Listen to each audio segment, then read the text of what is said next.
Good morning student. आज हम Hindi grammar में अलंकार पढ़ेंगे। रस हमने पढ़ लिया, छंद हमने पढ़ लिया, अब अलंकार पढ़ेंगे, है ना। तो अलंकार मीन्स क्या होता है?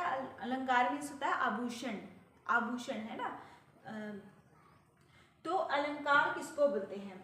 परिभाषा है, काव्य की शोभा बढ़ाने वाले साधनों को अलंकार कहते हैं ना। काव्य की शोभा बढ़ाने वाले साधनों को अलंकार कहते हैं, है ना। जो काव्य को अलंकृत करे, अलंकृत करे मतलब उसकी जो शोभा बढ़ाए, है ना, जो उसे सजाए, वह अलंकार है। ठीक है, जो काव्य को अलंकृत करे वह अलंकार है। अलंकार जिन गुण धर्मों के द्वारा काव्य सौंदर्य में वृद्धि होती है उसे अलंकार कहते हैं। जिन गुण धर्मों के कारण काव्य में वृद्धि, है ना, धर्मों के द्वारा काव्य के सौंदर्य में, काव्य के सौंदर्य में वृद्धि होती है उसे अलंकार कहते हैं। अलंकार के प्रकार, अलंकार कितने प्रकार के होते हैं? 3 प्रकार के, है ना। फर्स्ट है शब्द अलंकार, सेकंड है अर्थ अलंकार और थर्ड है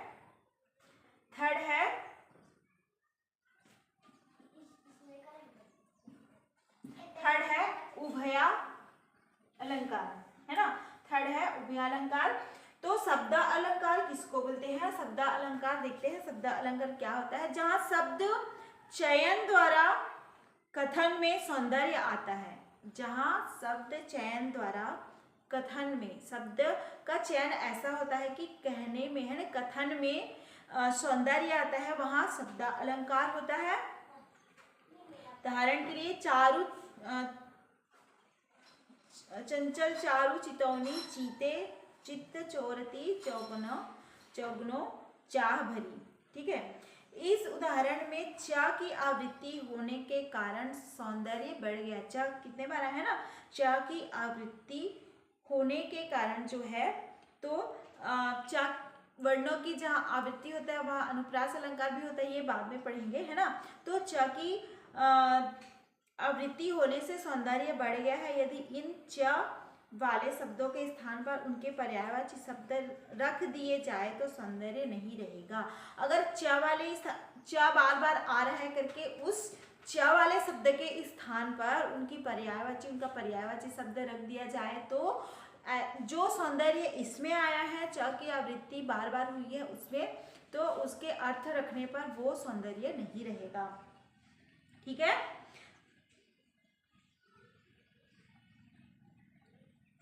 उसके बाद है इसमें जो है देखिए, अनुप्रास, यमक, श्लेष, वक्रोक्ति आदि शब्दालंकार के भेद है ना। तो ये शब्दालंकार के प्रकार हैं। अनुप्रास, लिख देती हूँ, अनुप्रास, यमक, श्लेष और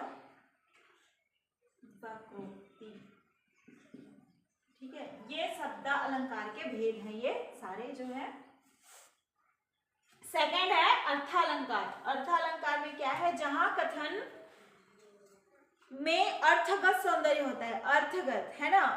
शब्द अलंकार में शब्द का चयन ऐसा होता है जिसमें वो सौंदर्य, शब्दों के चयन से सौंदर्य आ जाता है, लेकिन अर्थालंकार में अर्थगत सौंदर्य होता है, उसे अर्थालंकार कहते हैं। अर्थात काव्य के अर्थ और भाव को चमत्कारपूर्ण बनाने वाले, काव्य के अर्थ और उसके भाव को, ना कि शब्द को, है ना। अर्थ, उसका अर्थ क्या है और उसका भाव क्या है, उसको अलंकार, चमत्कारपूर्ण बनाने वाले अलंकार को अर्थालंकार कहते हैं। ठीक है, तो उदाहरण के लिए सुमनों की मुस्कान तुम्हारी, है ना। सुमनों की, सुमन मीन्स होता है पुष्प, तो सुमनों की मुस्कान तुम्हारी, यहाँ पे भाव है ना, भाव को देखो कि मुस्कान तुम्हारी कैसी है? फूलों के समान है। अर्थ उसका सुंदर है ना। अर्थ यहाँ पे प्रकट हो रहा है, तो ये अर्थालंकार हुआ। ठीक है, उसके बाद है उभया अलंकार। उभय अलंकार, जो दोनों, इसमें तो स्पष्ट पता चल रहा है ना, उभय है ना। तो उभय जो शब्दालंकार और अर्थालंकार दोनों, इसको देखते हैं, इसका परिभाषा जो है, जहां कथन में शब्दगत और अर्थगत दोनों ही प्रकार का चमत्कार है ना और सौंदर्य हो, चमत्कार और सौंदर्य हो, वहां उभय अलंकार होता है। शब्द और अर्थ दोनों प्रकार के चमत्कार हो, वहां पे उभय अलंकार होता है।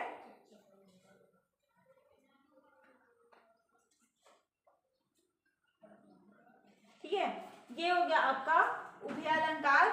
उसके बाद जो है, और इसके टाइप्स हम देखते हैं, उपमा अलंकार।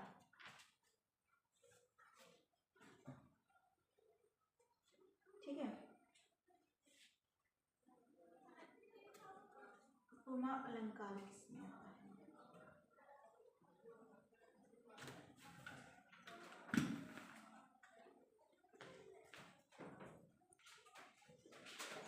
अलंकार के हमने उसमें क्या बोलते हैं, प्रकार, है ना, प्रकार देखे कि शब्दालंकार, अर्थालंकार और उभय अलंकार।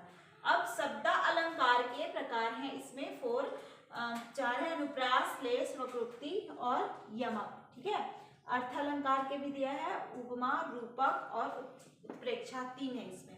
ठीक है, तो सबसे पहले शब्द अलंकार के देखते हैं। अनुप्रास अलंकार, है ना, अनुप्रास अलंकार किसको बोलते हैं? अनुप्रास अलंकार में क्या होता है, जहाँ पे वर्णों की आवृत्ति होती है ना, जहाँ पे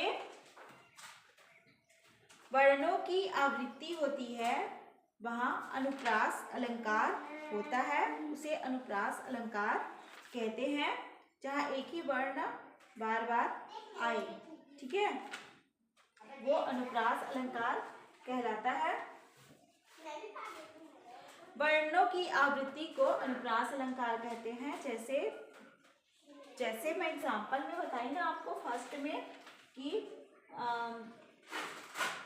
में बताई थी एग्जाम्पल में, चंचल चारु चितौनी, चीते चित्र चोरती, चौगनो चाह भरी। तो च की आवृत्ति बार बार हुई है, वहां पे वर्णों की आवृत्ति जहां होती है वहां अनुप्रास अलंकार होता है।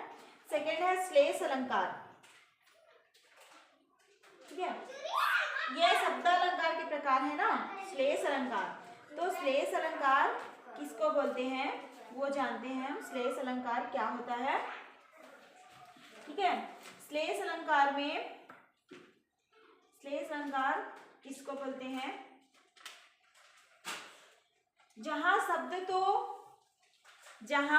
शब्द तो एक ही आता है, परंतु उस शब्द के 2, 3 या अनेक अर्थ निकलते हैं। ठीक है, जहाँ शब्द तो एक ही आता है परंतु उस शब्द के 2, 3 या अनेक अर्थ निकलते हैं, वहां श्लेष अलंकार होता है। ठीक है, 2, 3 या अनेक अर्थ निकलते हैं, वहां पे श्लेष अलंकार होता है।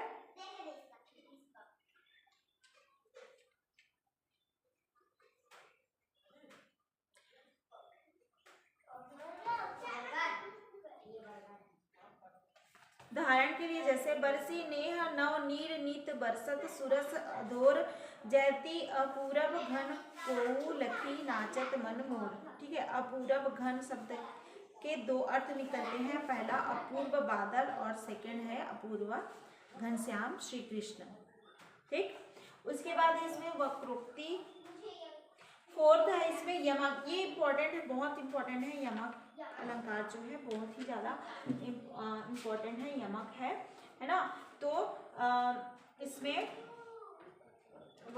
यमक किसको बोलते हैं, कौन सा यमक में क्या होता है वो देखते हैं।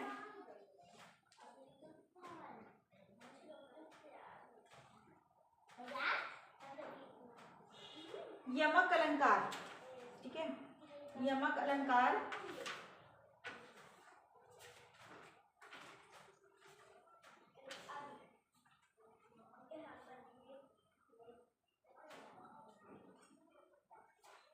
जहां एक ही शब्द का प्रयोग अनेक बार हो किंतु हर बार अर्थ भिन्न होता है।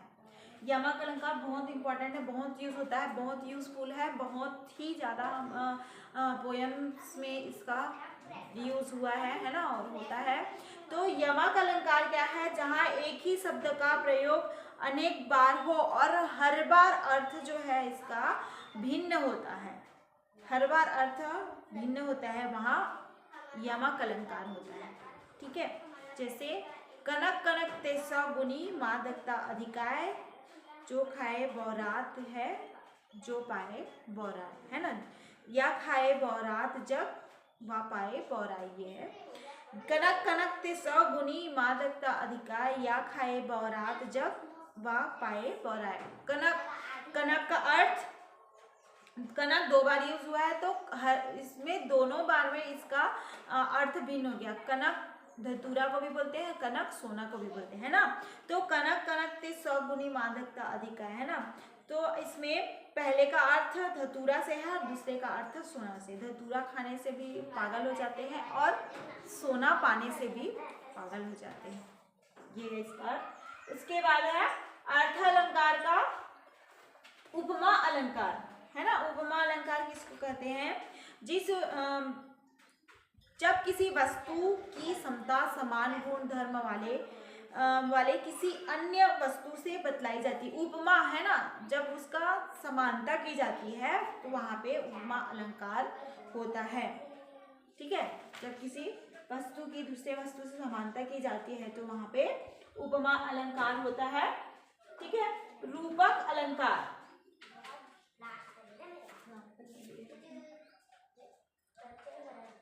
तो एग्जाम्पल बता देती हूँ। जैसे उपमा का पीपर पात, है ना, पीपर पात सरिस मन डोला, पीपर पात सरिस मन डोला, पीपल के पत्ते के समान, है ना, मन डोलने लगा, हिलने लगा, पीपर के समान। उपमा अलंकार है ना, यहाँ पे उसकी समानता की गई है, पीपल के पत्ते की समानता की गई है, तो यहाँ पे उपमा अलंकार है। सेकंड है रूपक अलंकार। ठीक है, रूपक अलंकार किसको कहते हैं? रूपक अलंकार देखते हैं। रूपक अलंकार में क्या होता है? जब उपमेय में उपमान का आरोप किया जाता है ना, और दोनों में कोई भेद नहीं रह जाता, तो ये उपमेय और उपमान उपमा अलंकार के प्रकार है ना। उपमा अलंकार के प्रकार है, बहुत डिटेल्स हो जाएगा, इसलिए इसमें। ठीक है, जब एक वस्तु, रूपक अलंकार में क्या होता है? जब एक वस्तु को दूसरी वस्तु का रूप दिया जाए, है ना, जब एक वस्तु को दूसरी वस्तु का रूप दिया जाए, वहां जहां, है ना, या फिर जहां तुलना में उपमेय उपमान का रूप धारण कर ले, है ना, तो वहां पे रूपक अलंकार होता है। एक वस्तु को दूसरी वस्तु का रूप दिया जाए, वहां पे रूपक अलंकार होता है।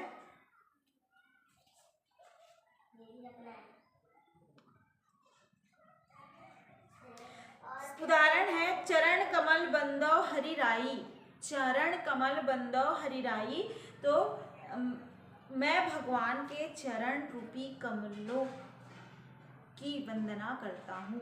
रूपी, है ना, रूप दिया गया भगवान की चरण, है ना, तो रूपी कमलों की, है ना, कमल के समान उनके चरण है, कमल रूपी चरणों की वंदना करता हूँ, तो यहाँ पे रूप दिया गया है।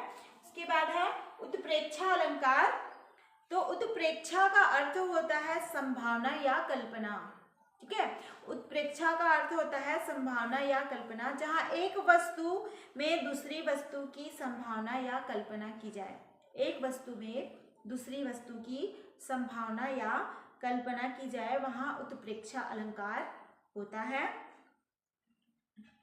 इसमें एक वस्तु को दूसरी वस्तु मान लिया जाता है।